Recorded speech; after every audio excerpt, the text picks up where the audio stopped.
Audio Jungle.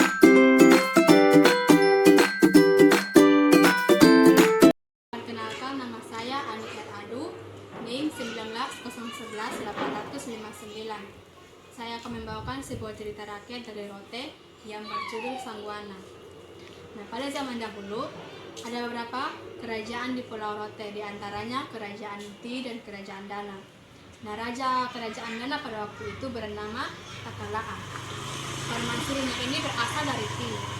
Permaisuri ini bersahabat baik dengan adik perempuan Takala'a yang bernama Loela'a. Pada suatu hari, Nalesanggu, seorang dari Ti, pergi ke Pulau Dana. Setelah ia tiba di Pulau Dana, dia dibunuh oleh Raja Takala'a.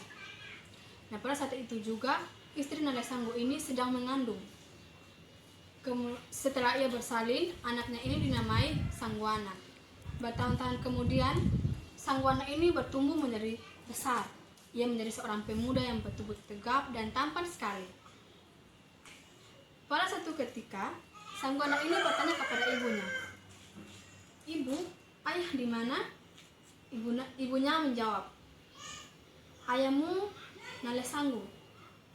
Suatu ketika dia pergi ke Pulau Dana, dia dibunuh oleh Takala'a, raja Kerajaan Dana pada waktu itu." Mendengar jawaban ibunya yang demikian, Sangguana ini pergi mengambil parangnya. Parangnya ini diasah 3 hari 3 malam secara berturut-turut. Setelah selesai mengasah parangnya tersebut, Sangguana ini pergi memotong beberapa pohon pisang. Sekali ayun, semuanya itu putus. Kemudian Sangguana ini bertanya kepada ibunya, "Ibu, andai kata orang yang dipenggal dengan parang ini putus atau tidak?" Jawab ibunya, "Tentu saja putus." Kemudian Sangguana ini pergi lagi. Dia memotong beberapa pelepah lontar. Dia bertanya lagi kepada ibunya, "Kalau tulang orang putus atau tidak?" Jawab ibunya, "Tentu juga putus karena parangmu itu sangat tajam."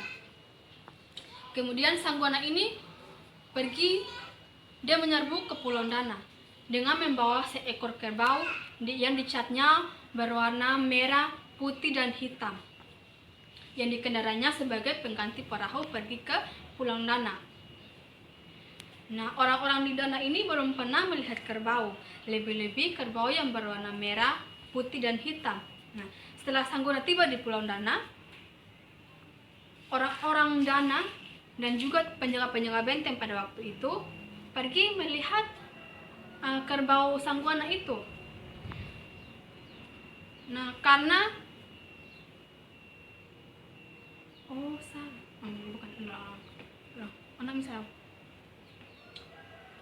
karena orang-orang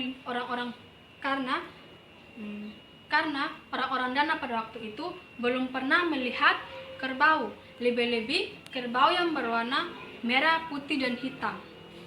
Nah, setelah Sangguana tiba di Pulau Dana, karena kerajaan Dana ini tertutup oleh benteng dan jalan masuk juga hanya sempit sekali, maka kerbaunya ini disuruh berkubang di Danau Oehendo. Maka semua rakyat Dana pada waktu itu dan juga penjaga-penjaga benteng pergi melihat kerbau Sangguana yang berwarna itu. Maka orang-orang di Dana juga tinggal 3 orang saja, yaitu Raja, Permaisuri, dan Loela'a. Maka Sangguana ini menyerbu ke dalam istana. Setelah ia sampai dalam istana, raja dibunuh oleh Sangguana menggunakan parangnya itu. Kemudian Permaisuri dan Loela'a ini disuruh berdiri di pintu gerbang oleh Sangguana. Lalu istana ini dibakar oleh Sangguana hingga musnah semuanya. Maka orang-orang yang sedang asik menonton kerbau Sangguana itu pergi